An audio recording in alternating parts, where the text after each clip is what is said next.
कैसे हैं सभी दोस्तों। उम्मीद है सभी अच्छे होंगे।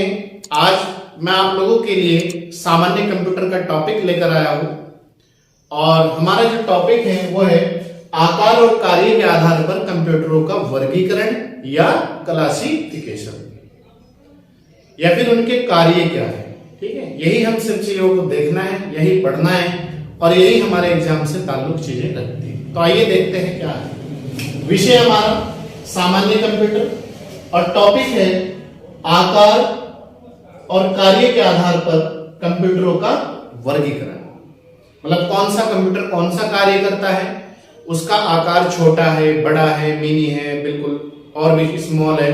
तो ये सब चीजें देखती है। देखो, आकार और कार्य के आधार पर जो कंप्यूटर होते हैं वो कौन कौन से हैं। एक तो मेन फ्रेम कंप्यूटर, एक मिनी कंप्यूटर, एक माइक्रो कंप्यूटर, एक पर्सनल कंप्यूटर, एक work station computer, notebook computer या लैपटॉप, नेटबुक, टैबलेट कंप्यूटर और पाम टॉप कंप्यूटर। इन्हीं हमें देखना है और पढ़ना है और समझना है। तो आइए देखते हैं। पहला हमारा जो कंप्यूटर है वो है मेन फ्रेम कंप्यूटर। इसके कार्य क्या है, कैसे है। इसमें मुख्य कंप्यूटर, याद रखना, जो मेन फ्रेम कंप्यूटर है, जो इसमें मुख्य कंप्यूटर है, वो किसी एक स्थान पर रख दिया जाता है, निर्धारित कर दिया जाता है और उसे वहीं पर रखते हुए उसके आगे के जो फंक्शन है या और कंप्यूटर जो है उसी से आगे जोड़ दिए जाते हैं। इसमें मुख्य कंप्यूटर एक स्थान पर रखा जाता है। कौन सा? Main frame computer. इसका जो मुख्य कंप्यूटर है वो फिर सिर्फ एक ही स्थान पर रखा जाता है। ठीक है, ये कंप्यूटर आकार में काफी बड़े होते हैं। याद रखना, मेन फ्रेम जो कंप्यूटर है, क्वेश्चन आता है आकार में कैसे होते हैं। बहुत ज्यादा बड़े होते हैं ये आकार में और इनके प्रोसेस की जो गति है वो तेज होती है। मेन फ्रेम जो कंप्यूटर है, इनके जो प्रोसेस की गति होगी वो काफी तेज होगी। इसे मल्टी यूजर कंप्यूटर भी कहा जाता है। ये जो कंप्यूटर है मेन फ्रेम कंप्यूटर, इन्हें मल्टी यूजर कंप्यूटर कहा जाता है। ठीक है, तो याद रखना, मेन फ्रेम जो कंप्यूटर है आकार में बड़े होंगे, आकार में बड़े होंगे, किसी एक स्थान पे निर्धारित कर दिए जाते हैं, रख दिए जाते हैं, फिक्स कर दिए जाते हैं और प्रोसेस की जो गति है वो इनकी तेज होगी। इसे मल्टी यूजर कंप्यूटर कहा जाता है, इसे मेन फ्रेम कंप्यूटर को। अब इसमें मतलब मेन फ्रेम कंप्यूटर में 32 या 64 बिट माइक्रो प्रोसेसर का प्रयोग किया जाता है। 32 और 64 बिट माइक्रो प्रोसेसर लगाए जाते हैं इसमें। किसमें? मेन फ्रेम कंप्यूटर में। अब इसका उपयोग देख लीजिएगा कहां कहां होता है मेन फ्रेम कंप्यूटर का। एक तो बड़ी बड़ी कंपनियां हैं, जो बड़ी बड़ी मल्टीनेशनल कंपनियां हैं, जैसे सेल, बेल, घेल और ई कॉमर्स कंपनियां हैं जो बड़ी बड़ी, अलीबाबा, ये वो, गूगल, इन सब में इसका प्रयोग होता है। एक रेलवे आरक्षण में, जो रेलवे टिकट होते हैं हमारे, जो रेलवे के टिकट बनते हैं यात्रियों के लिए, एक उसमें इसका प्रयोग होता है। एक रक्षा क्षेत्र में, डिफेंस का जो क्षेत्र है, उसमें मेन फ्रेम कंप्यूटर का ही प्रयोग किया जा रहा है। एक अनुसंधान में, रिसर्च में भी इसी का प्रयोग होता है और एक अंतरिक्ष जो क्षेत्र है, अंतरिक्ष में जो हमारी मिसाइल है या अंतरिक्ष में जो ग्रह है, उपग्रह है, उन्हें छोड़ने के लिए भी मेन फ्रेम कंप्यूटर का ही प्रयोग किया जा रहा है। क्लियर है यहां तक के? बड़ी बड़ी कंपनियों में, रेलवे आरक्षण में, रक्षा क्षेत्र में, अनुसंधान में और अंतरिक्ष विज्ञान में, इन सब में आपका मेन फ्रेम कंप्यूटर का ही प्रयोग किया जा रहा है। आप याद रखना। ठीक है, इसके बाद हमारा नंबर 2 मिनी कंप्यूटर। ये आकार में मेन फ्रेम कंप्यूटर से छोटे होते हैं जबकि माइक्रो कंप्यूटर से बड़े होते हैं। याद रखना, ये जो मिनी कंप्यूटर है, ये जो मेन फ्रेम कंप्यूटर है, ये आकार में बहुत बड़ा है। ये मिनी कंप्यूटर इससे तो होंगे छोटे मेन फ्रेम कंप्यूटर से, लेकिन जो माइक्रो कंप्यूटर है उससे थोड़े बड़े होंगे। ठीक है, अगर देखो समझने के लिए, अगर ये मेन फ्रेम कंप्यूटर है, ठीक, ये तो हो गया आपका मेन फ्रेम कंप्यूटर, ये हो गया आपका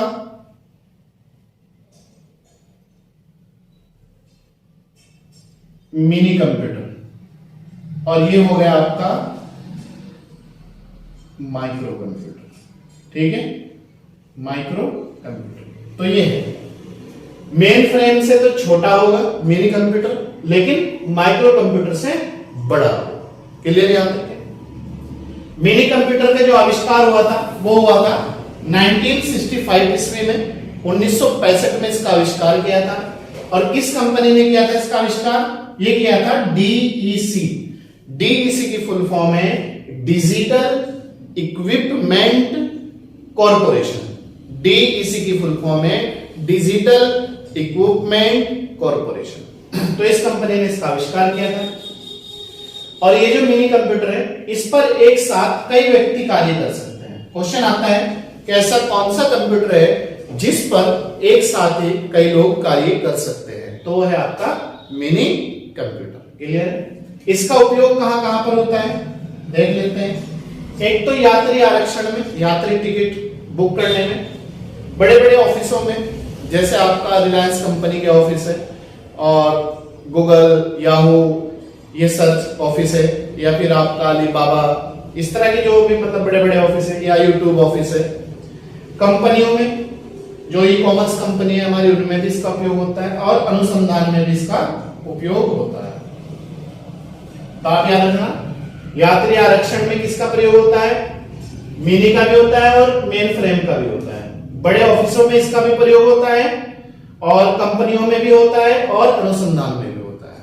तो ये था आपका मिनी कंप्यूटर। इसके बाद है हमारा तीसरा कंप्यूटर, माइक्रो कंप्यूटर। इसके बाद है हमारा माइक्रो कंप्यूटर। इसे देख लेते हैं। माइक्रो जो कंप्यूटर का विकास हुआ था वो हुआ था 1970 में।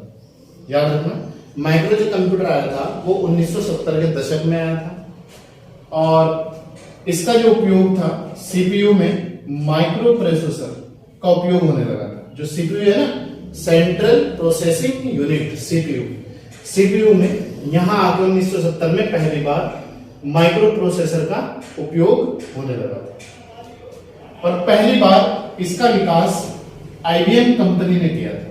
मतलब ये बनाया जो था वो आईबीएम कंपनी ने बनाया था। आईबीएम की फुल फॉर्म जो है इंटरनेशनल बिजनेस मशीन होती है। ठीक है? और इस कंप्यूटर में, ये जो माइक्रो कंप्यूटर है, इसमें 8 बिट, 16 बिट, 32 बिट, 64 बिट का उपयोग होता है। 8, 16, 32, 64 बिट का उपयोग किस कंप्यूटर में होता है? माइक्रो कंप्यूटर में। नेक्स्ट है VLSI, very large circuit integration, ultra large circuit integration, इनकी फुल फॉर्म है। से इसका आकार छोटा हो गया। मतलब इसके आने से जो कंप्यूटर थे उनका और भी आकार जो है छोटा होता जा रहा है। ठीक है? फिर बिट माइक्रो प्रोसेसर का, और इनका उपयोग जो है माइक्रो कंप्यूटर का देख लीजिए कहां कहां में होता है। एक तो चिकित्सा क्षेत्र में होता है। चिकित्सा क्षेत्र में मतलब एक्सरे में, अल्ट्रासाउंड में, और भी बहुत चीजें हैं। घरों में होता है, ऑफिसों में होता है, विद्यालयों में होता है, विश्वविद्यालयों में होता है, व्यापार में होता है, उत्पादन में होता है, रक्षा में भी होता है, और मनोरंजन में भी होता है। इन चीजों में इसका उपयोग किया जाता है। किसका? माइक्रो कंप्यूटर का। इसके बाद नेक्स्ट कंप्यूटर है हमारा पर्सनल कंप्यूटर। इसे भी देखते हैं जल्दी जल्दी। पर्सनल कंप्यूटर, इसकी जानते हैं, इसकी विशेषता क्या है? इसका जो विकास हुआ था वो 1981 में हुआ था। जो पीसी है, इसे पीसी कहते हैं शॉर्ट में, पीसी। पीसी मतलब पर्सनल कंप्यूटर। ठीक है?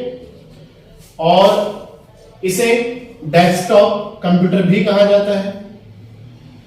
मतलब जो पीसी है इसे डेस्कटॉप कंप्यूटर भी कहा जाता है। आप याद रखना, क्वेश्चन दे देगा किसका दूसरा नाम डेस्कटॉप कंप्यूटर है, या डेस्कटॉप कंप्यूटर का दूसरा नाम क्या है? पीसी। वर्तमान में प्रयोग होने वाले पीसी माइक्रो कंप्यूटर है। ये जो है आपके माइक्रो कंप्यूटर है। इसमें पीसी में कीबोर्ड भी होता है, मॉनिटर भी होता है, सिस्टम यूनिट होता है, और सिस्टम यूनिट के अंदर जो है इसमें लगे होते हैं सीपीयू, मेमोरी और हार्डवेयर। ठीक है? वर्तमान में जो पर्सनल कंप्यूटर है इनमें कीबोर्ड भी होता है, आपका मॉनिटर भी होता है, सिस्टम यूनिट, और सिस्टम यूनिट के जो अंदर लगा होता है पार्ट वो सीपीयू, मेमोरी और हार्डवेयर होता है। ठीक है? पर्सनल कंप्यूटर पर एक बार में एक व्यक्ति ही कार्य कर सकता है। ये जो पीसी है, पर्सनल कंप्यूटर है, इस पर सिंगल ही व्यक्ति काम करता है, डबल व्यक्ति इस पे काम नहीं कर सकता। इसका उपयोग, इसका ऑपरेटिंग सिस्टम एक साथ अनेक कार्य करने की अक्षमता रखता है। मतलब इसके अंदर जो ऑपरेटिंग सिस्टम है उस पर हम एक साथ अनेक अलग अलग प्रकार के कार्य कर सकते हैं। मतलब म्यूजिक भी सुन सकते हैं, टाइपिंग भी कर सकते हैं, सर्च भी कर सकते हैं, ये सब चीजें। इसे टेलीफोन और मॉडेम की सहायता से आपस में जोड़ा जा सकता है। मॉडेम की सहायता से सिर्फ टेलीफोन के और इंटरनेट के माध्यम से हम आपस में जोड़ सकते हैं। ठीक है। इसके बाद पीसी निर्माण करने वाली जो कंपनियां हैं कौन कौन सी है जो पीसी का निर्माण करती है? IBM, international business machine company, ये भी पीसी बनाती है। लेनोवो भी बनाती है, एप्पल भी बनाती है, कॉम्पैक्ट भी बनाती है, जेनिथ भी बनाती है पीसी, एचसीएल, एचपी, ये सब पीसी का निर्माता कंपनियां हैं। इसके बाद नेक्स्ट है हमारा work station computer. Work station computer में देखते हैं क्या क्या है। इसका जो है यह एक शक्तिशाली पीसी है, पर्सनल कंप्यूटर है। मतलब अधिक प्रोसेसिंग क्षमता है इसकी, किसकी? वर्क स्टेशन कंप्यूटर की। विशाल ज्यादा चीजों को इसमें हम कलेक्ट कर सकते हैं, सेव कर सकते हैं, भंडारण कर सकते हैं, ये सब चीजें हो रही है। वर्क स्टेशन कंप्यूटर में बेस्ट क्वालिटी की डिस्प्ले होती है, बेस्ट क्वालिटी की डिस्प्ले होती है। और वर्क स्टेशन कंप्यूटर पर एक बार में एक व्यक्ति ही कार्य कर सकता है। इसका उपयोग देखिए कहां कहां होता है? वैज्ञानिक क्षेत्रों में होता है इसका उपयोग। किसका? वर्क स्टेशन कंप्यूटर का प्रयोग वैज्ञानिक क्षेत्रों में किया जाता है। और भवन निर्माण, जो बिल्डिंग स्ट्रक्चर होता है उनमें इसका नक्शा बनाने में और चीजें देखने में इसका निर्माण वहां भी होता है। मेन पॉइंट आपका ये है कि भवन निर्माण कार्यों में किस कंप्यूटर का प्रयोग किया जाता है? Work station computer. ठीक है, याद रखें। इसके बाद है हमारा छठा नोटबुक कंप्यूटर या लैपटॉप। लैपटॉप या नोटबुक कंप्यूटर एक ही नाम है दोनों। ठीक है, तो इसमें देखते हैं इसका आकार नोटबुक मतलब कॉपी की तरह होता है। जैसे ये कॉपी, जैसे ये है आपका, तो इसे हमने खोल भी लिया, ओपन भी कर लिया और बंद भी कर दी। ठीक है, तो इसका मतलब ये, तो इसका आकार नोटबुक जैसा होता है। इसे किसी बैग में भी ले जाए, मतलब इसे फोल्ड करके हम किसी ब्रीफ केस में या किसी बैग में भी इसे ले जा सकते हैं। इसका निर्माण नोटबुक या लैपटॉप का जो निर्माण किया था वो वैज्ञानिक एडम ऑसबर्न ने किया था। कब किया था? 1981 में किया था इसका निर्माण। वैज्ञानिक ऑसबर्न ने 1981 में नोटबुक या लैपटॉप का निर्माण किया था। और इसमें एक बैटरी होती है, वो बैटरी चार्जेबल होती है और जो बिना लाइट के चल सके ताकि। तो क्वेश्चन आता है जो लैपटॉप होता है या आपका नोटबुक कंप्यूटर होता है या पीसी होता है, उसमें जो बैटरी होती है उसमें क्या होता है? Lithium iron. जो बैटरी होती है वो लिथियम आयरन से बनी होती है। आप याद रखना, ये क्वेश्चन मोस्ट इंपोर्टेंट है आप लोगों के लिए। ये वाईफाई और ब्लूटूथ के द्वारा भी हम इसे कनेक्ट करके चला सकते हैं। वाईफाई से भी चला सकते हैं और ब्लूटूथ के द्वारा भी हम इसे कनेक्ट करके चला सकते हैं। इसके बाद इसमें मतलब ये वाला नोटबुक या लैपटॉप में इसमें मुड़ने योग्य एलसीडी होती है। आपने देखा, मैंने भी बताया, ऐसे फोल्ड कर लेते हैं, एलसीडी होती है। हार्ड डिस्क होती है इसी में, मॉनिटर भी इसी में होता है, फ्लॉपी डिस्क भी इसी में होती है, कीबोर्ड भी इसी के अंदर होता है, सीडी या डीवीडी भी इसी में होती है, टच पैड भी इसी के अंदर होता है। ये सब चीजें उसी के अंदर समाई गई होती है, बहुत ही छोटे उसमें चीजों में। इसमें चार्जेबल बैटरी होती है ताकि अगर लाइट भाग जाए तो इस पे कार्य किया जा सके। तो याद रखना, नोटबुक या लैपटॉप में जो बैटरी होती है वो चार्जेबल होती है। और जो बैटरी चार्जेबल होती है उसको किस चीज की बनी होती है? उसमें लिथियम और आयरन की बनी होती है वो बैटरी। ठीक है, इसके बाद है हमारा नेटबुक, देखते हैं इसे। इसके बाद हमारा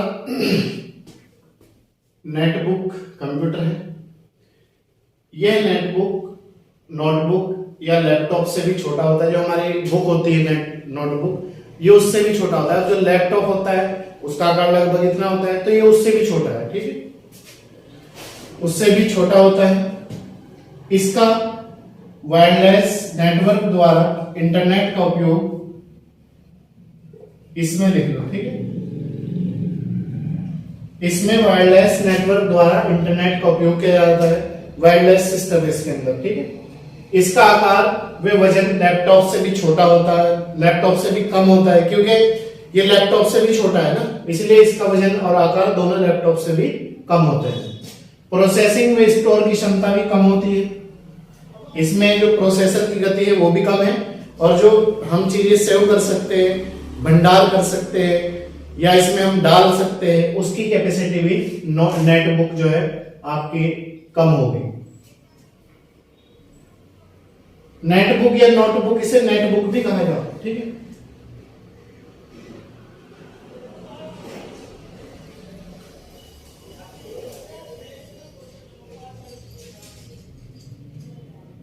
नोटबुक या नेटबुक, ठीक है, ये इसी के नाम है दोनों। इसके बाद इसका जो उपयोग होता है, नोटबुक का उपयोग सोशल मीडिया पर कार्य करने के लिए इसका उपयोग किया जाता है। वीडियो व ऑडियो फाइल अपलोड व डाउनलोड करने में किया जाता है। वीडियो ऑडियो फाइल अपलोड व डाउनलोड करने में भी इसका उपयोग किया जाता है। क्लियर है यहां तक के? एक बार फिर देख लीजिए अगर नहीं समझ में आया। नोटबुक या नेटबुक, यह नोटबुक या लैपटॉप से भी छोटा होता है। इसमें वायरलेस नेटवर्क द्वारा इंटरनेट का उपयोग किया जाता है। इसका जो आकार है व वजन है वो लैपटॉप से भी कम होता है, और प्रोसेसिंग और स्टोर की क्षमता भी कम होती है। इसका उपयोग नोटबुक का सोशल मीडिया में किया जाता है, सोशल मीडिया से संबंधित चीजें डालने में। वीडियो व ऑडियो फाइल अपलोड व डाउनलोड करने में भी किया जाता है। इसके बाद है हमारा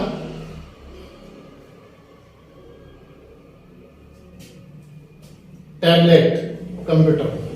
टैबलेट कंप्यूटर देखते हैं। ये रहा टैबलेट कंप्यूटर, 8वां पॉइंट हमारा। यह एक छोटा कंप्यूटर है। जो टैबलेट कंप्यूटर है ये एक बहुत छोटा कंप्यूटर है। इसमें कीबोर्ड व माउस का प्रयोग नहीं होता। इसमें ना तो कीबोर्ड होता है और ना माउस होता है, ये बस ऐसा होता है, ठीक है। इसमें इनपुट के लिए स्टाइल्स, पेन या टच स्क्रीन तकनीक का प्रयोग होता है। मतलब इसमें अगर हमें कोई चीज प्राप्त करनी है तो उसमें स्टाइल्स, पेन या टच स्क्रीन का प्रयोग होगा। एप्पल कंपनी का आईपैड, एप्पल कंपनी ने जो आईपैड तैयार कर रखा है वो आपका टैबलेट कंप्यूटर का ही उदाहरण है, ठीक है। इसके बाद टैबलेट जो कंप्यूटर है ये स्मार्टफोन की तरह प्रयोग किया जाता है। टैबलेट कंप्यूटर जो आपका कंप्यूटर है स्मार्टफोन की तरह ही इसका प्रयोग होता है। इसे वायरलेस द्वारा इंटरनेट से भी जोड़ा जा सकता है। वायरलेस तकनीक से ज्वाइंट करके इंटरनेट से जोड़ सकते हैं। टैबलेट में डाटा डालने के लिए VIRTUL वर्चुअल या वन स्क्रीन कीबोर्ड का उपयोग होता है। वन स्क्रीन कीबोर्ड का उपयोग होता है। तो याद रखना, टैबलेट में डाटा डालने के लिए किसका प्रयोग होता है? वर्चुअल का, एल है ये एल, ठीक है, वर्चुअल का या वन स्क्रीन कीबोर्ड का उपयोग किया जाता है डाटा डालने के लिए। इसके बाद है हमारा पॉम टॉप कंप्यूटर। पॉम टॉप कंप्यूटर यह बहुत ही छोटा होता है। मतलब जो पॉम टॉप कंप्यूटर है बहुत ही छोटा होता है। इसमें कीबोर्ड की जगह, इसमें कीबोर्ड नहीं होता, याद रखना, किस कंप्यूटर में कीबोर्ड नहीं होता? पॉम टॉप कंप्यूटर में कीबोर्ड नहीं होता। लेकिन आवाज के द्वारा इसमें इनपुट का कार्य होता है, साउंड द्वारा, वॉइस द्वारा। इसमें इनपुट का जो भी हमें चीजें चाहिए या जो भी चीज का हमें उत्तर चाहिए वो हम वॉइस के द्वारा, साउंड के द्वारा या इनपुट के द्वारा कार्य करते हैं इसमें, ठीक है। इसे फोन की तरह भी प्रयोग में लाया जाता है और इसे मिनी लैपटॉप भी कहा जाता है। किसे मिनी लैपटॉप कहा जाता है तो एक ही क्वेश्चन दे देगा एग्जाम में, पॉम टॉप को, नोटबुक या नेटबुक को, या फिर आपका मिनी कंप्यूटर को, या किसी को नहीं। तो आप याद रखना मिनी लैपटॉप जो कहा जाता है वो पॉम टॉप कंप्यूटर को कहा जाता है, ठीक है। तो ये थी आज की हमारी क्लास कंप्यूटर से संबंधित आकार और कार्य के आधार पर कंप्यूटरों का हमने क्लासिफिकेशन देखा, वर्गीकरण देखा। आप इसे बहुत अच्छी तरीके से पढ़े, इससे बाहर आपका कोई भी क्वेश्चन नहीं जा सकता। आप अगर 10-20 साल के भी पेपर एनालिसिस कर लो उठा के, तो आप देखना कि इससे बाहर कोई कंप्यूटर का क्वेश्चन ही नहीं है हमारा, ठीक है। तो हमने बहुत ही रिसर्च के बाद और एनालिसिस के बाद हमारी पूरी टीम ने लग के इस पे एनालिसिस करा और फिर हमने चैप्टर निकाला कि यहाँ से क्वेश्चन बनते हैं और ये बन सकते हैं। उसके बाद आप लोगों तक हमने पहुंचाने की पूरी कोशिश करी है। और इससे संबंधित अगर आपकी कोई भी समस्या है टॉपिक से, वो आप हमें कमेंट बॉक्स में कमेंट करके बताएं, उसका समाधान हम करेंगे। अगर आप हमारे YouTube चैनल पर नए हैं तो भाई फ्री है, सब्सक्राइब कर लीजिएगा 3 क्लास प्रतिदिन पाने के लिए, और 1 हफ्ते में करंट अफेयर की क्लास पाने के लिए, और 1 हफ्ते में टेस्ट पाने के लिए। और अगर पुराने हैं तो कंटिन्यूटी के साथ जुड़े रहिएगा और लोगों को भी जोड़ने का प्रयास करिएगा ताकि वो लोग भी सफल हो सके। और कंप्यूटर से संबंधित क्लास भी हमारी प्लेलिस्ट में पड़ी है। आज लगभग 16-17 क्लास हो चुकी है कंप्यूटर की, आप उन्हें पढ़ लें। और कंप्यूटर के जो टेस्ट है वो लगभग 6 हो चुके हैं, वो भी आपके प्लेलिस्ट में पड़े हुए हैं, आप वहां से जाके टेस्ट सोल्व कर लें। उसके बाद आप देखना एग्जाम देने में आपको कितना मजा आता है। तो हम एक सीक्वेंस ऑर्डर से चल रहे हैं, ये नहीं कि कुछ भी उठा लिया और वही पढ़ा दिया, नहीं। हम एक आपको जैसे ऑफलाइन कोर्स हम कंप्लीट कराते हैं वैसे ही हम सब्जेक्ट बाय सब्जेक्ट आपको कोर्स कंप्लीट कराएंगे। आप चाहो तो इसके आप नोट्स भी बना सकते हो, कोई दिक्कत नहीं होगा, ठीक है। चलिए मिलते हैं आपसे नेक्स्ट क्लास में। मैं आपका अपना टीचर पूछिएगा।